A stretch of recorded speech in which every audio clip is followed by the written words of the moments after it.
Welcome to Midlife and Glowing, where we're all about glowing through midlife with more energy, confidence, and joy. We're sisters Alicia And Nicole, wellness lovers, beauty enthusiasts, and your new midlife hype squad. Here we talk about the real stuff. Wellness rituals, hormone health, self-care, beauty, style, and everything that helps you feel like yourself again. Because midlife doesn't have to be a downward spiral. It could be your best era yet. Let's glow through it together. In this episode, we're breaking down the I'll be happy when trap that keeps so many women stuck and sharing a better way to glow through midlife by meeting yourself exactly where you are with compassion, strength, and small daily shifts that add up over time. Yeah, this was something I was thinking about the other day because I don't remember what the scenario was, but I was thinking, I'll be happy when, X, Y, and Z happens. And I stopped and I thought about that. And I'm like, why am I doing that? Why does this have to happen for me to be happy about that? Mm-hmm. Why am I not meeting myself where I am and being happy with where I am than hoping and wishing for something that is not here yet right now? Yeah, right. I think a lot of us get wrapped up in that, and that is an easy mindset to get stuck in. I'll be happy with my body when I'm a size whatever, insert size, right? I'll be happy when I'm making more money. Right. I'll be happy when I move up in my career. Mm-hmm. I'll be happy when I can go on vacation. Mm-hmm. Right. It's like, these are all great things to look forward to, but why are we not happy in the present, where we are at that moment? Yeah. Yeah. It makes you miss out on a lot of joy, and it makes you miss out on the life that you have right now. I guess quotes are special to Mom too, because she's got quotes, little plaques of quotes all over her house. And I was noticing in the bathroom this morning, one that said, yesterday is your history, tomorrow is your future, today is your life, live it. And we get so wrapped up in something that might happen or that we want to happen or that hasn't happened yet that we forget about how special and important this moment is. And it makes us miss out on what's happening right now. And, the same can be said for like worry and anxiety. It's like we spend so much time worrying about things that may never even happen. Right. Instead of just being present. Yeah. And, it robs you of your joy in the moment. Yeah. It is so easy to do. And a lot of us get caught up in that trap. But, you got to decide if, when I start to worry about something, I'm like, why? Mm-hmm. That could never even happen. I'm wasting my time and my joy. Worrying about something that might not even that probably won't even happen. And I think that comes from this expectation of what you think of your life should be, in this perfection mindset. Like everything needs to be perfect, and, you're not going to be happy until you have this house or this car, or, you get so caught up in striving for the things. And it's like, why don't we get so caught up in striving for this place of being content and happy, appreciating, and joy, and, all those things, because at the end of the day, that's all that matters. Yeah. The cars don't matter. The house doesn't matter. And I think a lot of where our kind of negative self-talk comes from is social media plays a big role in what you perceive as perfection and where you think you should be or what you should look at. And, it can be social media can be very dangerous because a lot of people are using filters, so that's not even really what they look like. They're showing you the most fabulous parts of their life, and which may not even be a reality. Right. It's not showing you the real, which I'm not saying you need to show the real. Show what you want to show, or don't show what you want to show. Yeah. But I think that you can get so caught up in all of that. Yeah. Striving for something to live up to some standard that might be unrealistic. And it's just a small facet of what they want to show you. Right. You're not seeing the whole picture. Yeah. And it's such a dangerous way of thinking then that you need to keep up with the Joneses, as they say, and it robs you of being content in your own life. Right. And I think if we focus on things like gratitude and appreciating where we are in each moment and developing awareness around making sure we incorporate more joy in our lives and that we are paying attention to what's happening now is sort of the way around that, the way to, sift through those things that might not be realistic and just remember.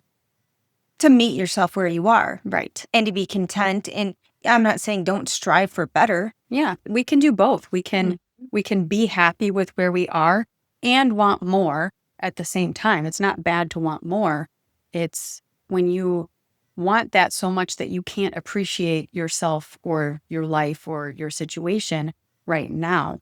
Remembering to focus on gratitude for all of the wonderful things in your life at this moment.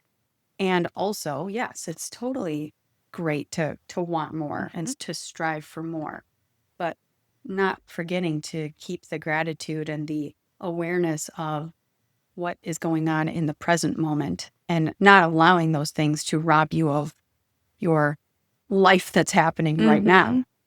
That, I think, is also the foundation for real growth, too. Accepting where you are, being grateful for all of those things allows you to experience real growth in your life and then also appreciate that. Then when you do how get far there, you've come. Yep. Right. In your journey. Yeah. Appreciate your journey. That's right. Yeah. Life isn't about the destination. It's about the journey. Yep. And also, in addition to letting go of the unrealistic scenario that can happen on social media, also unrealistic timelines, right? Like we think we should be at a certain place or whatever in life by a certain age. And we, get down on ourselves or allow it to ruin how we're feeling in the moments if we're not there. So I think letting go of, and we might be setting unrealistic expectations for ourselves. I think we do that. I think that's a really common factor as well that sets us up for feeling disappointed because we set these unrealistic expectations. And then also when it comes to this idea that we have for perfection or what we think we need to be doing or setting these unrealistic expectations for ourselves, things evolve in midlife anyway. Your body, your energy, your goals, what you want in life, that all shifts and evolves. And it really is most helpful, I think, if we can get into more flexible thinking and kind of ditch the rigid, the all or nothing, the perfectionist mindset that we tend to get stuck in. Yeah, I'm definitely guilty of that. Yeah. Likewise. Yeah, you are. Yeah. And progress might look slower at sometimes, and that's okay. We have to give ourselves grace and meet ourselves where we are. Several of our episodes, we've mentioned the small shifts being extremely important for overall positive growth, and those small shifts add up. So let's talk about what does this look like when we talk about how can we meet ourselves where we are? How can we choose progress over perfection? What are some examples of ways that we can do that in our everyday lives? When it comes to your exercise routine, you might choose a 15-minute walk instead of a hardcore workout. We've also talked about how important it is to develop awareness around how you're feeling and what your body is telling you. And that's a really great way to prevent yourself, your burnout and prevent falling off the wagon, so to speak, by just listening to your body and choosing something that feels doable in the moment, even if it's not perfect, even if it's not your 30 to 40 minute heavy lifting session or whatever it is. Choosing something that is going to make you feel better, even if it's not what you had intended or expected of yourself. Yeah, sometimes if I get up and I'm like, not today, then I might actually start my day. And later in the day, I might feel better. Sure. And I'll do my workout then instead of forcing it in the morning when I'm not feeling it. And then I'm still getting my movement, but it's just a different time of the day. Time. I mean, I like doing mine in the morning, but sometimes it just does not happen. Maybe I have appointments. Maybe I have things that I need to do. And I try waking up earlier, but it's just not happening. Yeah, no, I'm with you on that. And I think that's a great way to offer yourself flexibility. And then also not beating yourself up if it doesn't happen. I'm a little bit different in the way that I know myself. And I know that if I don't do it right away, I probably won't get to it later in the day unless I'm going for a walk and using that as my mode of exercise for the day, which I might do.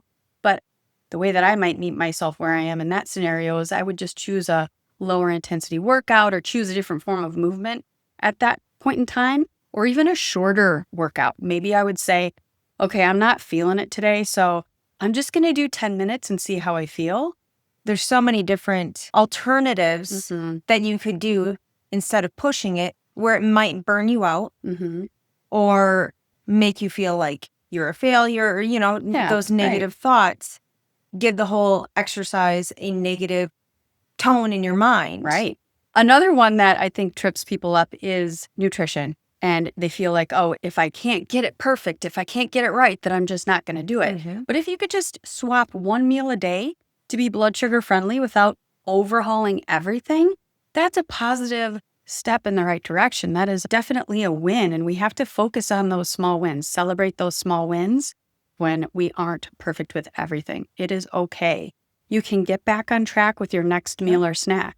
When it comes to nutrition, if you're starting out and maybe you're starting with a diet that's not super healthy, maybe you currently consume a lot of ultra-processed foods, high sugar, you'll be more likely to succeed if you start with those small wins. Those 1% changes over time add up to big results, and we need to be celebrating even the smallest things. Even swapping out one of those sugar-sweetened beverages. If that's all that you start with, that's still movement in the right direction towards better health and helping you feel better. Yeah, I think a lot of us get so, I'm guilty too. Like I dive head first, and I'm like, I'm going to do this and I'm changing everything. And then you're surprised when you kind of really fall off the wagon. Yeah. And you wind up worse than you were before because you set yourself up to fail. Right. Where if you would just kind of ease your way in. Start with maybe one meal and get comfortable. Do that until it feels easy and comfortable and it becomes more of a habit, right? When we change our lifestyle habits, it's always hard at first. But if we just start with one thing and get good at that, then we can add in the next piece and get good at that. Then you add in the next piece. And eventually it doesn't feel hard.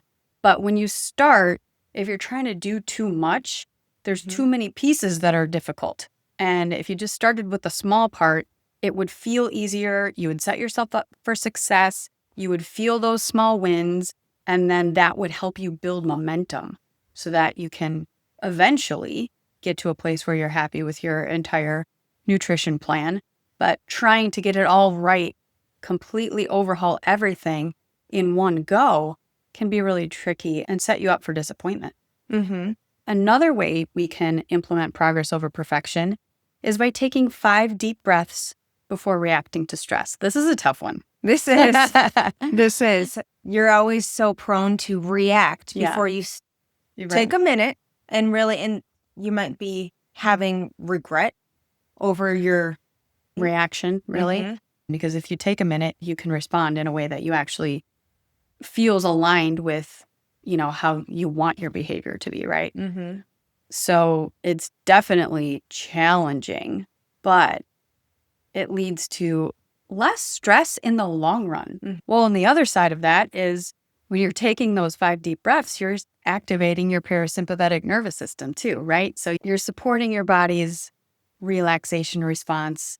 And then in the long run, when stress comes up, you're sort of priming your body and teaching your body how to respond to stress in a more effective, efficient way too. So you're really training your body. That's why meditation and deep breathing practices are most helpful when you can be consistent with them, because then when you get into a situation of stress, your body knows what that relaxation response feels like, right? You've kind of primed that pump to be able to shift into that relaxation response more efficiently and effectively. But it doesn't have to be this 45-minute perfect meditation. Just 5 deep breaths can be enough to help your body respond to stress better. Another practice is starting a self-care ritual, even if it's imperfect or messy. It could be setting up a bedtime routine. Yeah. And that's a good example of one that can be imperfect or messy, right? Because all kinds of things can impact that. If you have a early bedtime, and you do, and we have family gatherings, or, the kids have a sporting event or whatever it is, you may not be home even when you would normally like to start your bedtime routine or winding down for the night. Right. Because I definitely love going to bed early, but also I don't want to miss out on things that would make my life joyful, like meeting with my family later and different events and for those social outings that don't have the 8:00 bedtime. We sometimes are still rocking and rolling and playing games or whatever. You miss out on all that. Right. So I do stay up later than I would like to some nights so that I can enjoy those things too. And then the next night go to bed even earlier. Another thing is sticking with clothes that fit your current body instead of buying the smaller size for where you used to be. And, sometimes when you're like, oh, these pants are getting tighter, it's like you immediately jump to, you're like, oh my God, I don't want to be in this size. And it's like, you know what? Meet yourself where you are. The reality is your body's changing. And instead of being uncomfortable with those pants that are too tight, go up a size. You know what? You can even go to the thrift store. Overhaul your wardrobe at the thrift store. I love going to the thrift store. You don't need to spend a lot of money to be comfortable. And you'll feel better about yourself when you do that, when you are comfortable. And when you're wearing clothes that fit you, not only is it more comfortable, but confident. Your confidence, like if you're wearing something that's tight, it might bring out some lumps and bumps that make you then self-conscious. And then it goes down this whole spiral. Just buy the clothes that fit. It doesn't matter what size that is. Like you can wear your clothes more confidently then. I do think that's a big one for perimenopausal women because that is sort of a tough pill to swallow. Especially coming off of our 20s and early 30s where we could kind of eat more unhealthy and not worry about the fluctuation in weight. And now our metabolisms are changing with our hormones. So it's like, instead of beating yourself up over why you can't go on like you had been and maintaining your weight, it's okay. It's all part of these shifting times for us in our midlife. I think your goals for yourself shift too. So you mentioned in your 20s and 30s, you can kind of get away with that. And also you don't care as much about your health at those ages because you're just more healthy. Like you just generally feel better when you're most people. I know not everybody does, but a lot of people in their 20s and early 30s aren't thinking about their long-term health. Versus when you start to get older, when you're starting to get into those perimenopause years, you do start thinking about that. You start thinking about your long-term health and your goals change. So you're just you're more interested even in eating healthier too. Midlife shouldn't be about chasing that old version of yourself. It should be about shifting into your strongest, most aligned version of yourself yet. And really stepping into the version of yourself that you want to be, that you choose. When you're younger, you're kind of going through life sort of in autopilot, in default mode, right? You're not always intentionally choosing. Well, and you're growing up. You're experiencing adulthood for the first time. You're out from under your parents' roofs where you're being told what to do or taken care of or, all of those things. And now you're on your own. So you're essentially learning yourself. And, now by midlife, you've been through some shit, right? You've figured a few things out by now. And you've gained the maturity and with those life experiences you've had. To be able to choose, what do I actually want? Based on the experiences that I've had. And the exciting thing is now at this point, we get to choose who we want to be and what we want to do. Yeah. And how we want to feel, like what we want in our lives, what we want, how we want to strive, and the relationship that we want with ourselves, right? Do we want to be the kind of person that puts extra stress on ourselves by expecting perfection?